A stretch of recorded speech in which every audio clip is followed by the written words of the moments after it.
ইয়াকুব আলাইহিস সালাম তার মৃত্যুর সময় জিজ্ঞেস করেছিলেন, ও আমার সন্তানেরা, আমার মৃত্যুর পরে তোমরা কার ইবাদত করবে, তার কার গোলামি করবে? তারা জবাব দিলেন, ক্বালু না'বুদু ইলাহাকা ওয়া ইলাহা আবাইকা ইব্রাহিম ওয়া ইসমাঈল ওয়া ইসহাক ইলাহাও ওয়াহিদান ওয়া নাহনু লাহু মুসলিমুন। নিঃসন্দেহে আমরা ইবাদত করব, গোলামি করব আপনার রবের, আপনার পিতার রবের, এবং আল্লাহর ইবাদত করব। আপনিও আপনার পূর্বপুরুষ ইব্রাহিম ইসমাইল যে আল্লাহকে ইবাদত করেছে সে আল্লাহ পাকের ইবাদত আমরা করব এবং তার অনুগত হয়ে থাকব। মুমিন গুনাহবলী বলতে গিয়ে, মুমিন বান্দার গুনাহবলী বর্ণনা করতে গিয়ে আল্লাহ রাব্বুল আলামিন বলেছেন, ওয়া ইবাদুর রাহমানিল্লাযীনা ইয়ামশুনা আলাল আরদি হাওনা। রহমানের বান্দা হলো তারা যারা জমিনের উপরে চলাফেরা করার সময় বিনয়ের সাথে চলাফেরা করে, তারা হচ্ছে রহমানের বান্দা। কার বান্দা? রহমানের বান্দা। আদর করে আল্লাহ বলছেন বান্দা, গোলাম। শয়তান নিজে অভিশপ্ত হওয়ার পর এর প্রতিশোধ নেওয়ার জন্যে আল্লাহ পাকের দরবারে বলেছিল, আয় আল্লাহ, তোমার যেই বান্দাগুলির কারণে, তোমার যেই বান্দার কারণে আমার ইবাদতগুলি নষ্ট হয়ে গেল, আমি অভিশপ্ত হয়ে গেলাম, ওই বান্দাগুলিকে লোভ দেখিয়ে আমি যেমনে পারি সবগুলিকে আমি গোমরাহ করে দেব, পথভ্রষ্ট করে দেব। আল্লাহ পাকের জবাবে বললেন, ইন্না ইবাদি লাইসা লাকা আলাইহিম সুলতান ইল্লা মান ইত্তাবাকা মিনাল গাওয়িন। আমার বান্দাদের উপরে তোমার কোনো কর্তৃত্ব নাই। আমার বান্দা, আদর করে আল্লাহ পাক বলছেন, আমার বান্দাদের উপরে তোমার কোনো কর্তৃত্ব নাই। তবে হ্যাঁ, যারা তোমার কথা মান্য করবে তারা অবশ্যই গোমরাহ হয়ে যাবে, পথভ্রষ্ট হয়ে যাবে।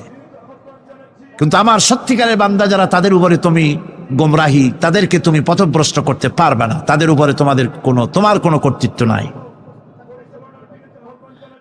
আমার হযরত ঈসা আলাইহিস সালামের ব্যাপারে, হযরত ঈসা আলাইহিস সালামকে খ্রিস্টানেরা তারা বলেছে, ওয়াকালাতিন নাসারাল মাসীহু ইবনুল্লাহ। মসিহ হচ্ছে কার ছেলে? নাউযুবিল্লাহ। বলেন সবাই নাউযুবিল্লাহ। তাকে যখন আল্লাহর ছেলে বলা হলো, আল্লাহর পুত্র বলা হলো, রব্বুল আলামিন তার জবাবে বললেন, ইন হুয়া ইল্লা আবদুন আনআমনা আলাইহি। তিনি তো একজন বান্দা, তিনি আমার বান্দা ছাড়া আর কিছুই নন। আমি তার প্রতি অনুগ্রহ করেছি। বান্দা, আমার বান্দা। আল্লাহ পাকের বান্দা হওয়ার ব্যাপারে কোন মানুষের কথা নয়। এমনকি আল্লাহ পাক ঈসা আলাইহিস সালাম সম্পর্কে বলছেন, লা ইয়াস্তানকিফাল মাসীহু আইয়াকুনা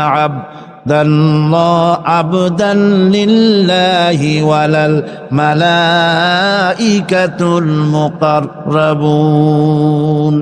মসিহ আল্লাহর বান্দা, তাতে কখনো বিন্দু মাত্র লজ্জা তিনি পোষণ করেন নাই যে আমি আল্লাহর বান্দা, আল্লাহর গোলাম। এটা একটা কথা হইল? এরকম লজ্জা তিনি পোষণ করেনি। এমনকি তার নিকটবর্তী ফেরেশতা যারা, তারাও আল্লাহর বান্দা, গোলাম হওয়ার জন্য তাদের ভিতরে কোনো লজ্জা নাই। যারা নাকি আল্লাহর গোলাম, এই ব্যাপারে যাদের মধ্যে লজ্জার সৃষ্টি হয়, আল্লাহর গোলাম এটা কেমন কথা, বান্দা হওয়াটা কেমন কথা, যারা গোলামীকে অস্বীকার করে তাদের সম্পর্কে আল্লাহ পাক বলছেন, ওয়া মাইয়াস্তান আন ইবাদাতিহি ওয়া ইস্তাকবির ফাসায়াহশুরুহুম ইলাইহি জামিআ। কেউ যদি আল্লাহর বন্দেগী করার ব্যাপারে লজ্জা পোষণ করে, যদি লজ্জার কারণ মনে করে, গৌরব করে, তাহলে তারা পালাবে কোথায়, যাবে কোথায়? আমি কিয়ামতের দিন সবগুলিকে এক জায়গায় করে ফেলবো। সেই জন্য গোলামি করতে হবে, আনুগত্য করতে হবে। কেবলমাত্র কার বলুন তো? এই গোলামি যদি সঠিকভাবে করি, যদি বান্দারা যারা আল্লাহ পাকের বান্দা বলে গোলাম বলে নিজেদেরকে দাবি করে, যদি সঠিকভাবে ইবাদতটা করা যায়, তাহলে আল্লাহ তাদের জন্য কি ওয়াদা করেছেন শুনুন। দুনিয়ায় তাদেরকে আল্লাহ পুরস্কার দেবেন, আখেরাতেও দেবেন। এটা বন্ধ করে, দুনিয়া এবং আখেরাতে আল্লাহ পুরস্কার দেবেন। সে পুরস্কারটা কি? দুনিয়ার পুরস্কারটা আগে শোনেন। আল্লাহ পাক বলেন, যারা আমার ইবাদত করবে তাদের ব্যাপারে আমার ওয়াদা শোনো। ওয়াদাল্লাহুল্লাযীনা আমানু ওয়া আমিলুস সালিহাতি লায়াস্তাখলিফান্নাহুম ফিল আরদি কামাস্তাখলাফাল্লাযীনা মিন ক্বাবলিহিম। তোমাদের মধ্যে যারা ঈমান এনেছে এবং সৎ কাজ করেছে, আল্লাহ রাব্বুল আলামিন তাদের ব্যাপারে আল্লাহর ওয়াদা হচ্ছে, আল্লাহর প্রতিজ্ঞা হচ্ছে, আল্লাহ ওয়াদা করতেছেন তাদেরকে জমিনের উপরে প্রতিষ্ঠিত করবেন। যেমন করে তোমাদের পূর্বপুরুষদেরকে প্রতিষ্ঠিত করা হয়েছিল, ওইভাবে তোমাদেরকে প্রতিষ্ঠিত করা হবে। সুবহানাল্লাহ। প্রতিষ্ঠিত করা হবে মানে রাষ্ট্র ক্ষমতা দেওয়া হবে। কি দেওয়া হবে? যদি গোলাম হও, যদি কি হও? গোলাম। আল্লাহ পাক বলছেন শুধু তাই নয়, আমি আমার দিনকে যারা প্রতিষ্ঠা করবে, আমার গোলামেরা যদি, আমার বান্দারা সঠিকভাবে যদি আমার গোলামি করে, ঈমান আনে, আমলে সালেহ করে, নেক কাজ করে, আমি তাদেরকে রাষ্ট্র সুযোগ করে দেব। আর তাদের জন্য ভীতির পরিবর্তে, সন্ত্রাসের পরিবর্তে শান্তি কায়েম। সুবহানাল্লাহ। وَلَيُمَكِّنَنَّ لَهُمْ دِينَهُمُ الَّذِي ارْتَضَىٰ لَهُمْ وَلَيُبَدِّلَنَّهُم مِّنْ خَوْفِهِمْ أَمْنًا। তাদের দিনকে তারা নিজেদের জন্য যা পছন্দ করেছে, অবশ্যই তিনি তা কায়েম করে দিবেন, এবং সন্ত্রাস আর ভীতির পরিবর্তে আল্লাহ নিরাপত্তা দান করবেন। জোরে কোন সুবহানাল্লাহ। সন্ত্রাস বন্ধ হবে, চুরি, ডাকাতি, জেনা, ব্যভিচার সব বন্ধ হয়ে যাবে। তোমরা ক্ষমতায় থাকবে, তোমরা ডমিনেটেড হবে না, তোমরা করবে, গোটা পৃথিবীকে শাসন করবে, শাসিত তোমরা হবে না। আর ভীতির পরিবর্তে নিরাপত্তা তোমরা লাভ করবে। কি করলে? ইয়াবুদুন লা ইউশরিকুনা বি শাইআ। সুতরাং তারা যেন আমার ইবাদত করে এবং আমার সঙ্গে যেন কাউকে শরীক না করে। আল্লাহ বলছেন, তোমরা যদি আমার সাথে শরীক না করো, ইবাদতের মধ্যে কাউকে যদি শরীক স্থাপন না করো, আর যদি তোমরা আমার ইবাদতটা সলিড ভাবে আমার জন্যই করো, তাহলে রাষ্ট্র ক্ষমতা তোমাদের হাতে আসবে, সন্ত্রাস নির্মূল হবে, শান্তি প্রতিষ্ঠিত হবে। হযরত ইব্রাহিম আলাইহিস সালামের আল্লাহ পাক বলেন, ইয ক্বালা লাহু রাব্বুহু আসলিম ক্বালা আসলামতু লিরাব্বিল আলামিন। তার অবস্থা এই ছিল, কার? ইব্রাহিম আলাইহিস সালাম। তার অবস্থা এই ছিল যে তার রব যখন তাকে বললেন আনুগত্যের মস্তককে অবনত করে দাও, তিনি বললেন, আমি আমার বিশ্বপালকের সামনে মাথা দিলাম। সুবহানাল্লাহ। কোন শর্ত ছাড়াই মাথা নিচু করে দিলাম। তিনি যে পন্থাটা অবলম্বন করেছিলেন, এই পন্থায় চলার জন্য তার সন্তানদেরকেও তিনি হুকুম করেছিলেন। وَوَصَّى بِهَا إِبْرَاهِيمُ بِبَنِيهِ وَيَعْقُوبُ يَا بُنَيَّ إِنَّ اللَّهَ اصْطَفَى لَكُمُ الدِّينَ فَلَا تَمُوتُنَّ إِلَّا وَأَنْتُمْ مُسْلِمُونَ। ইয়াকুব এবং ইব্রাহিম আলাইহিস সালাম তার সন্তানদেরকে এই উপদেশ দিয়েছিলেন যে তিনি বলেছিলেন, হে আমার সন্তানেরা, তোমাদের জন্য আল্লাহ পাক এই দ্বীনকে মনোনীত করেছেন। আনুগত্য করবে, তার দ্বীনের প্রতি সারেন্ডার করবে, আর খবরদার মুসলমান না হয়ে যেন তোমরা মরে যেও না। মৃত্যু মুসলমান অবস্থায় থাকবে, অর্থাৎ মৃত্যু পর্যন্ত থাকবে কি অবস্থায়? মুসলমান অবস্থায়। أم كنتم شهداء إذ حضر يعقوب الموت إذ قال لبنيه ما تعبدون من بعدي ইয়াকুব আলাইহিস সালাম তার মৃত্যুর সময় জিজ্ঞেস করেছিলেন, ও আমার সন্তানেরা, আমার মৃত্যুর পরে তোমরা কার ইবাদত করবে, তার কার গোলামি করবে? তারা জবাব দিলেন, ক্বালু না'বুদু ইলাহাকা ওয়া ইলাহা আবাইকা ইব্রাহিম ওয়া ইসমাঈল ওয়া ইসহাক ইলাহাও ওয়াহিদান ওয়া নাহনু লাহু মুসলিমুন।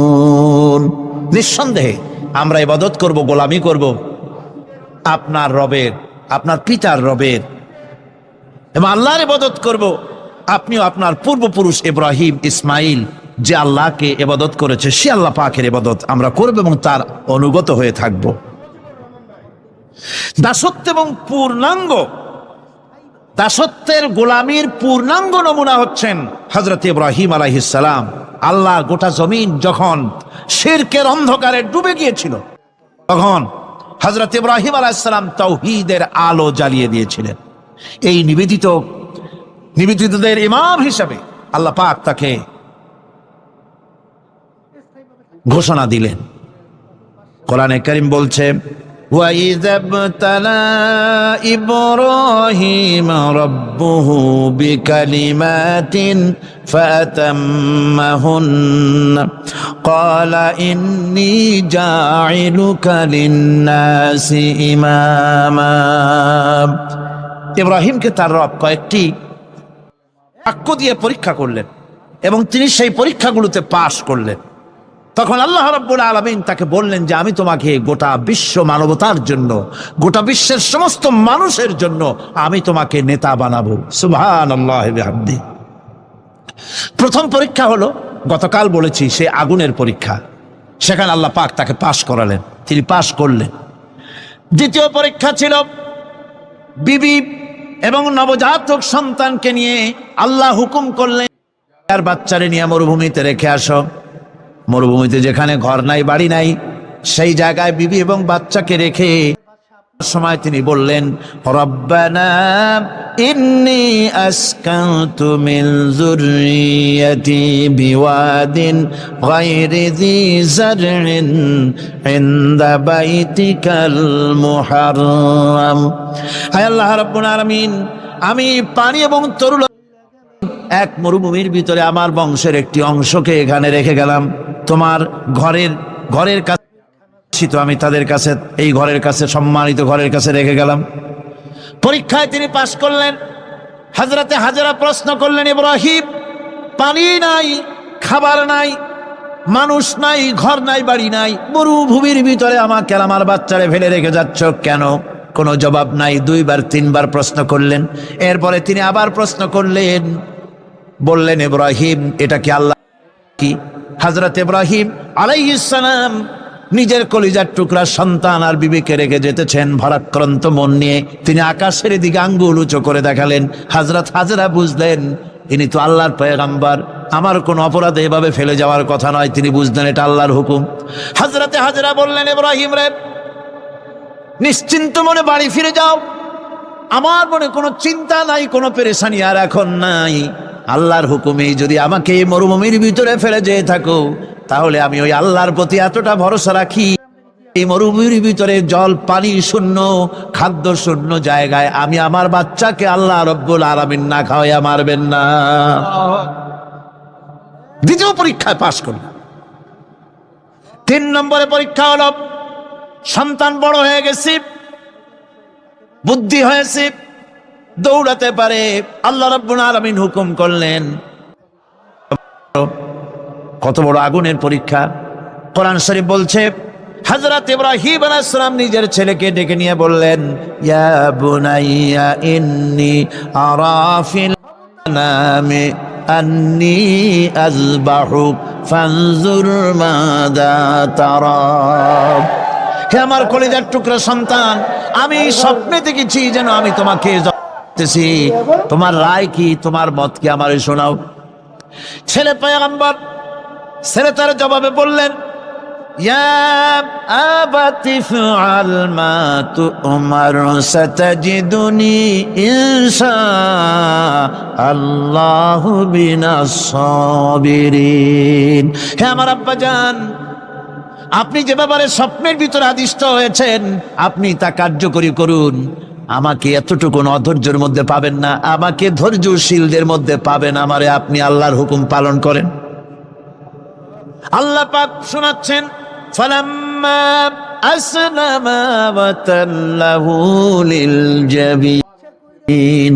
পিতা পুত্র দুজনই রাজি হয়ে গেল। পিতা তার ছেলেকে কাঁধ করে গলার উপরে শুয়েছেন। আল্লাহ রাব্বুল আলামিন ইসমাইল জবাহ হোক এটা আল্লাহ চান নাই, আল্লাহ চেয়েছেন পরীক্ষা করতে। পরীক্ষায় ইব্রাহিম পাশ হয়ে গেলেন। আল্লাহ পাক বলছেন, ওয়ানাদাইনাহু আইয়া ইব্রাহিম কদ সাদ্দাকতার রুইয়া ইন্না কাযালিকা নাজজিল মুহসিনিন। আমি ইব্রাহিমকে ডেকে বললাম, ইব্রাহিম তুমি তোমার স্বপ্নকে বাস্তবে রূপ দিয়েছো, আর এভাবেই করি আমি মুহসিনিনদেরকে পুরস্কৃত করে থাকি।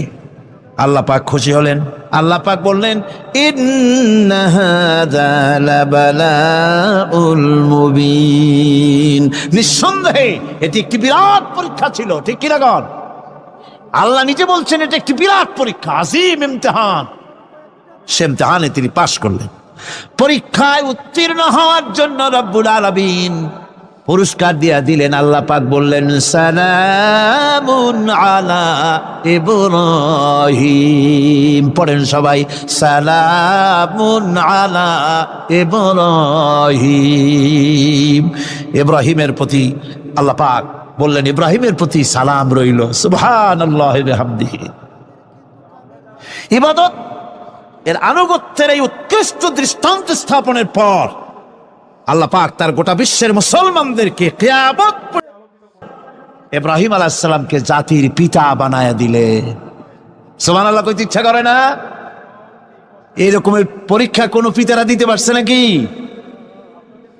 গোটা বিশ্বের সমস্ত মানব মণ্ডলীর জন্য আল্লাহ পাক ইব্রাহিম আলাইহিস সালামকে কিয়ামত পর্যন্ত জাতির পিতা হিসাবে ঘোষণা করেছেন। সুবহানাল্লাহ। মিল্লাতা আবিকুম ইব্রাহিম হুয়া সাম্মাকুমুল মুসলিমিন। তোমরা তোমাদের পিতা ইব্রাহিমের মিল্লাতের উপর প্রতিষ্ঠিত হও। আল্লাহ পাক বলছেন, তোমাদের পিতা ইব্রাহিমের মিল্লাতের উপরে প্রতিষ্ঠিত হও, আর আল্লাহ তোমাদের নাম রেখেছে মুসলমান। তোমরা হচ্ছে মুসলমান। আমাদের পরিচয়, ওই যে পরিচয়ের কথা আগে হয়ে গেছে, আমাদের পরিচয় আমরা মুসলমান। আমাদের পরিচয় কি? মুসলমান। এটা প্রথম পরিচয়। ইবাদতের পূর্ণাঙ্গ মাপকাঠি হিসেবে আল্লাহ পাক হযরত ইব্রাহিম আলাইহিস সালামকে দুনিয়াবাসীর সামনে পেশ করেছেন। এখন আমি আপনাদের সামনে বলতে চাই, মানুষের জীবনে সবচাইতে বড় দুটি চাহিদা আছে। একটা হচ্ছে খাদ্য, আর একটা হচ্ছে নিরাপত্তা। একটা খাদ্য, আর একটা কি? নিরাপত্তা। পেট ভরে খাইতে চাই, আর চোর ডাকাতের উপদ্রব থেকে নিরাপত্তা পেতে চায়। আইন শৃঙ্খলা পরিস্থিতির উপরে যখন পার্লামেন্টে আলোচনা হচ্ছিল, আমি তখন বলেছি, মাননীয় স্পিকার, আমার দেশের সাধারণ ভোটার বড় কোনো আশা আকাঙ্ক্ষা নাই। তারা কোনোদিন বলে না যে আমাদের গুলশানে বাড়ি দিতে হবে, সকলে আমাদেরকে মঙ্গল গ্রহে অফিস বানায় দিতে হবে, পাঁচেরও গাড়ি দিতে হবে। এগুলি তারা দাবি করে না। যারা ভোট দেয়, কষ্ট করে, মিছিল করে, এই সাধারণ জনগণের দাবি হচ্ছে মিনিমাম দাবি, খুবই কম। তাদের দাবি হলো মোটা সুতার কাপড় চাই, ইজ্জত ঢাকা, পেট ভরে খেতে চাই, পোলাও কোরমা বিরিয়ানির দরকার নাই, আর আশ্রয়ের জন্য ছোট্ট একটু ঘর চাই, চোর ডাকাতের উপদ্রব থেকে নিরাপত্তা চাই। কথা ঠিক কিনা? আমি বললাম, স্পিকার সাহেব, আজ পর্যন্ত যতগুলি গভর্নমেন্ট এসেছে বাংলাদেশে, প্রত্যেকটি গভর্নমেন্ট আমার দেশের জনগণের এই ন্যূনতম দাবি, এই আশা পূরণ করতে ব্যর্থতার পরিচয় দিয়েছে। কেউ পারে নাই। যারাই গেছে তারাই তাদের নিজেদের আখের গোছাবার চেষ্টা করেছেন। সব নিজেকে নিয়ে ব্যস্ত, নিজের লোকদের নিয়ে ব্যস্ত, জনগণ নিয়ে চিন্তা নাই। সুতরাং মানুষের চাহিদা হচ্ছে খাদ্য আর নিরাপত্তা। আমরা কি খাদ্য আর নিরাপত্তা সত্যি কি চাই? চাই। খাদ্য যদি চাই ক্ষুধার সময়, নিরাপত্তা যদি চাই ভীতির সময়, আল্লাহ রাব্বুল আলামিন বলেন কোন গভর্নমেন্ট দিতে পারবে না, দুনিয়ায় কেউ দিতে পারে নাই, পারবেও না। ক্ষুধার সময় যদি খাদ্য চাও, ভীতির সময় যদি নিরাপত্তা লাভ করতে চাও, তাহলে ফালইয়াবুদু রাব্ব হাযাল বাইত, এই ঘরের মালিকের ইবাদত কর। কোন ঘর? কাবা ঘর। বলেন কোন ঘর? কাবা ঘর। কাবা শরীফের মালিকের ইবাদত কর। তাহলে কি হবে? আল্লাযী আত'আমাহুম মিন জু'ইন ওয়া আমানাহুম মিন খাউফ। এই ঘরের মালিকের ইবাদত যদি করো, তাহলে ক্ষুধার সময়ে তিনি তোমাদেরকে খেতে দিবেন, আর ভীতির সময় তিনি তোমাদের নিরাপত্তা দান করবেন। হে ওয়াদা কার? চিল্লায় বলেন ওয়াদা কার? চাউলের অভাব হবে না, পাটের অভাব হবে না, খাদ্যের অভাব হবে না, কারণ দুটি জিনিস যদি তোমরা করতে পারো, খাবারের অভাব হবে না। ওয়ালাউ আন্না আহলাল কুরা আমানু ওয়াত্তাকাউ লাফাতাহনা আলাইহিম বারাকাতিম মিনাস সামাই ওয়াল আরদ। দেশের লোকেরা, জনপদের লোকেরা যদি দুইটা কাজ করে, এক নম্বরে হলো আমার উপরে ঈমান আনবে, দুই নম্বরে হলো আমাকে ভয় করার নীতি অবলম্বন করে যদি চলে, তাহলে ওই দেশের মানুষের জন্য আকাশ আর জমিনের সব বরকতের দরজা আমি আল্লাহর ওয়াদা। আল্লাহ পাকের নিকট মানুষের সবচাইতে কি?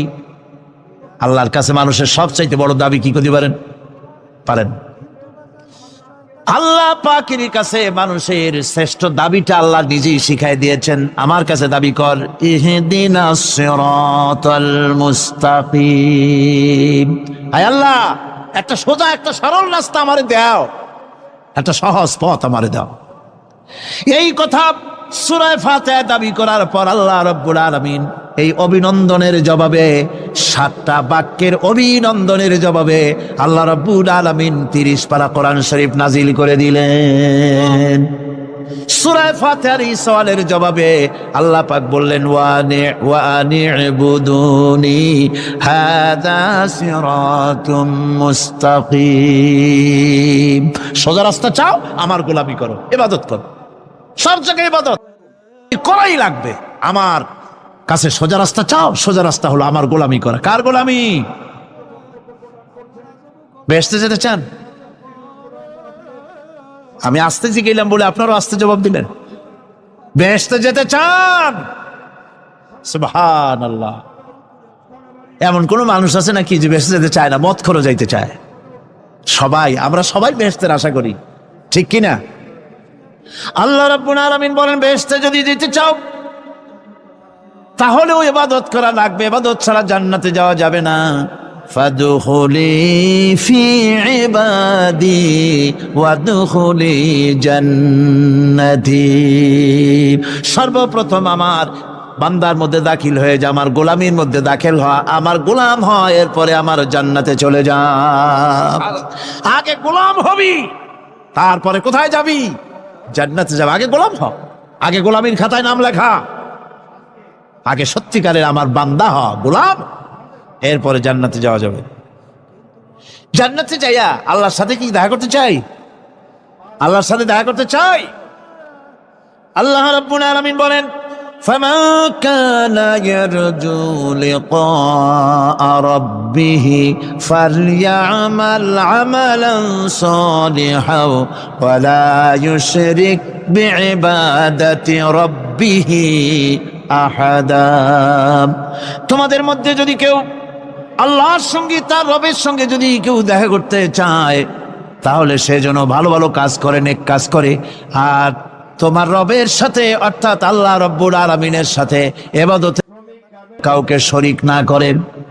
শিরক যদি না করো, খাঁটি গোলাম খাঁটি বান্দায় যদি পরিণত, কিয়ামতের দিন আল্লাহ রাব্বুল আলামিনের সঙ্গে দিদার নসিব হয়ে যাবে। এই গোলামি করব কতদিন? কতদিন গোলামি করব? এই প্রশ্নের জবাবে আল্লাহ রাব্বুল আলামিন কোরআনে কারীমের মধ্যে জবাব দিয়ে দিয়েছেন, ওয়া'বুদ রাব্বাকা হাত্তা ইয়াতিয়াকাল ইয়াকিন। মৃত্যু পর্যন্ত, যতক্ষণ না নাক দিয়ে শেষ প্রশ্বাসটি নিঃশ্বাসটি বেরিয়ে যাচ্ছে, ততক্ষণ পর্যন্ত আনুগত্য গোলামি সবটা হবে কার? জোরে চিল্লায় এখন কার? এই গোলামি জীবনের সব ক্ষেত্রে করতে পারলে আমরা মুসলমান, আর করতে না পারলে মুসলমান নামে মুনাফিক। না পারলে কি? মুনাফিক। বন্ধুগণ, ইয়াকা না'বুদু পর্যন্ত বলে ওয়া ইয়াকা নাস্তাইনের কথাটা শোনাচ্ছি। সূরা ফাতিহার ভিতরে আমরা পড়ি, পড়েন আমার সাথে, ইয়াকা না'বুদু ওয়া ইয়াকা নাস্তাইন। আয় আল্লাহ, একমাত্র তোমার গোলামি করি আর একমাত্র তোমার কাছে সাহায্য চাই। তুমি ছাড়া কারো কাছে সাহায্য? এটা কি ঠিক? এটা কি আমাদের মনের কথা, ইমানের কথা? আল্লাহ করুন, আল্লাহ করুন, বলি আমিন। হাদিস শরীফে বলা হয়েছে, ইজা সাআলিল্লাহ ওয়া ইজা ইসতাআনতা ফাসতাইন বিল্লাহ। কিছু চাইতে হলে আল্লাহর কাছে চাও, কিছু বলতে হলে, ভিক্ষা করতে হলে আল্লাহর কাছেই ভিক্ষা করো। কার কাছে ভিক্ষা করবেন? আল্লাহর কাছে বলুন। আমার বন্ধুগণ, আমি আমার ঈমান থেকে কথা বলি, আমি আমার ঈমান থেকে কথা বলি। কোরআন এবং হাদিস পড়ে যতটুকু আল্লাহ বোঝার তৌফিক দিয়েছেন সেই কথাগুলি পেশ করার জন্য চেষ্টা করি। বন্ধুগণ, এদিক ওদিক কোনো দিকে না ঘুরে মসজিদে যান, মসজিদে গিয়ে নামাজ পড়েন, আর আল্লাহর কাছে হাত পেতে আল্লাহরে বলেন। সেজদা গিয়া যখন রব্বুল আলামিনের দরবারে কিছু চাইবেন, হুজুরের কাছে জিজ্ঞেস করা হয়েছে, হুজুর, বান্দা কখন আল্লাহর নিকটবর্তী হয়ে যায়? আল্লাহর নবী বলেছেন, বান্দা যখন সেজদা দেয় তখন বান্দা একেবারে আল্লাহ পাকের কাছে চলে যায়। আল্লাহর কাছে চান, যা দরকার, ছেলে নাই, মেয়ে নাই, বউ নাই, অথবা চাকরি নাই, প্রমোশন চাই, ব্যবসায় উন্নতি চাই, যা দরকার কাকে বলবেন? মনটাকে পরিষ্কার করুন, আজকে মনটাকে সাফ করুন, সমস্ত দুর্বলতা থেকে মনকে উঠায় আনো, বিশ্বাস করুন, যা চাওয়ার, যা বলার সবটা আল্লাহর কাছে। কার কাছে? আমি তার গোলাম। আমি কার গোলাম? আল্লাহ ছাড়া কারো কাছে আমার অভিযোগ তুলবো না, সবটা বলবো আল্লাহর কাছে। বলে দেখেন, বলে দেখেন আল্লাহ পাক কিভাবে আপনাকে সাহায্য করেন। সুবহানাল্লাহ। ভাইরা আমার, আল্লাহ রাব্বুল আলামিন রাসূল করিম সাল্লাল্লাহু আলাইহি ওয়াসাল্লামকে বলেছেন, ফাইদা ফারাগতা ফানসাব ওয়া ইলা রাব্বিকা ফারগাব। যখন তুমি খালি হাত হয়ে যাবে, দাঁড়িয়ে যাবে এবং তোমার রবের কাছে মিনতি জানাবে, কিছু যখন থাকবে না, তোমার রবের কাছে দাঁড়ায় যাও আর তার কাছে মিনতি জানাও, তোমাকে আল্লাহ ভরপুর করে দিবেন। ভান্ডের কোনো অভাব নাই। আমাদের ভান্ড হচ্ছে যত দেব তত কমবে, আর আল্লাহর ভান্ড যত দেয় তত সমান সমান থাকে, মোটেই কমে না, মোটেই কমে না। সুতরাং দয়াল বাবা, বাবাজান, কেবলাজান বাবা কি যে কবে আর কি করবে দিশা করতে পারে না। গান বাজনা, তারপরে গোসল শরীফ, কি জানি হাবিজাবি শরীফ, কোনো শেষ নাই, বেদাত দিয়ে ভরে গেছে।